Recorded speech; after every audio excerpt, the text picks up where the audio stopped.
Hello everyone, my name is Brian and this is my tutorial on making an action figure.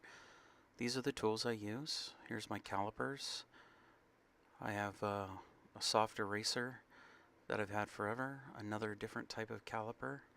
I've got some triangles, small rulers. As you can tell, I even have a bunch of different pencils with different colors. I like my mechanical pencils at a .05. I also have some pencil erasers you'll see here, some black pens, and I use different colors to represent the different leads that I have in them. So one will have a blue lead, one will have a red lead, one will have a soft and a hard. I even have mock-ups of my piece that I want to draw. I have a small Alvin Architects ruler, so this way I can make things to scale. And it helps me with keeping things in my small sketchbook, and I like to sketch out all my designs ahead of time to show the different types of joints I'm making, different calipers and stuff.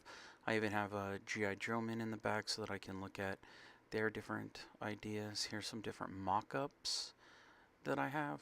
This was a mock-up of a teddy bear I did. As you can see, I have peg joints that I made, that I carved into it. This way I can mold it later. I have a protractor so that I can see what different angles. This way when I make another one from this mock-up that's going to be sliced in half and gutted out, you can see that there's different types of angles that are going to be used, and I want to make sure that they're right so that I get the proper angle. So here's the designs for my toy. I went through and did these in my sketchbook. Now this is from a webcomic that I drew, so this is an original design, and I started by sketching it out, how it looked in the background, and then I wanted to show just different ways that I'm gonna separate it. These are gonna be some peg holes for the legs, different types of slots that are going to be in the legs. As you can see, I have some sketches in the background. So I also make sure to take detailed measurements with the caliper, and then I go over to my ruler so that I can see what I'm looking. This was the very first mock-up I did of Frank the Alien, and this was the second teddy bear. This was the first teddy bear, which kind of looks like a little rabbit. And I didn't like it how it looked, so I went through and I made a second one that had a lot more detail, and I might even make a third one because I feel like the second one kind of came out too big, and I might put pegs in for the legs. The legs right now are in a fixed on the second teddy bear that I did. So here's the first design that I did. It's got toothpicks to hold the head in place.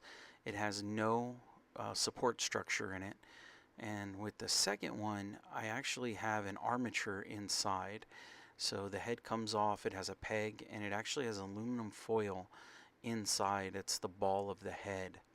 So as you see right there, you can see that I have some aluminum foil inside there, and I just used I think a drill bit to carve out the stuff. I made better looking eyes. You can't really see from this poor video quality, which I'll work on in future videos, but I also made some better ears. It kind of looks more natural, more realistic. And as you can see in here, the legs are fixed, so they just stay in that one position. And I feel like they're really kind of long for the body. I'd much rather have them shorter. I added a texture to this bear.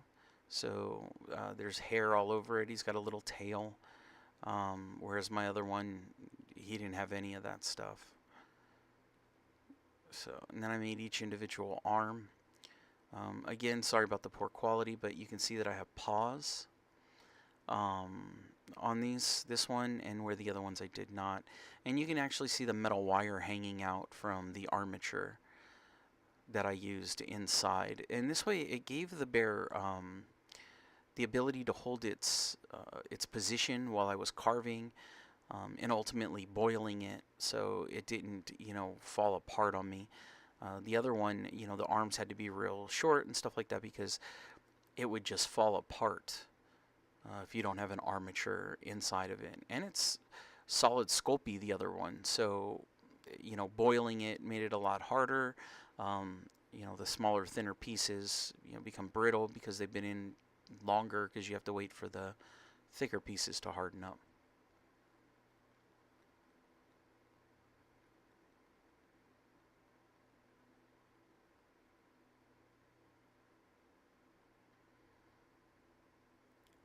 So here you can see the posts that I've carved out of the Sculpey so that they go inside. So on my side view of Frank the Alien, you can see where I was going to put the holes in the pegs, and you'll see that I've changed my design. And changing your design when you're working isn't always a bad thing. I do these so that I can figure it out. Well, thank you everyone, and I hope you enjoyed my video. Thanks.